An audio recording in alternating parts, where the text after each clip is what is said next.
দেখাস তুই দেখাস তোর হিসি তার জায়গায় কি আমার ঘর দুধ দিছি কাকাদা নিবে তুমি তাকে ইচ্ছা থাকবে কথা কইলে এভাবে কোনো লাভ নেই এই টাকা মামা ডেকে লাভ নেই না এত কনভিন্স করে দরকার নেই কনভিন্স করতেছে আমি কনভিন্স হব না দুধ খো মা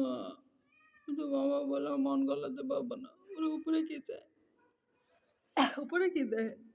কি মা মা আমি শুনছি বিড়াল প্রাণীরা জিন ভূত দেখতে পারে কি মা মা ও কি মা ও মা মা জান দুঃখ না মা ও তুই আমার সাথে পারবি আমি দাঁড়িয়ে বান্ধা খেলছি ছোটবেলায় এই দাঁড়িয়ে বান্ধা এরকম সিস্টেম আর কি মানে একটা একটা একটা রেখা থাকে বুঝছি এরকম করে করে ঢুকতে দেবো না ভিতরে মা মিয়াও কিভাবে তাকে থাকে আমার আসা যাওয়ার পথ এভাবে চেয়ারের সামনে বসে থাকে দেন তার থেকে করে পিছু পিছু আসে তারা আমার কাছে হ্যাঁ চল বাবা রাখো হ্যাঁ পাপা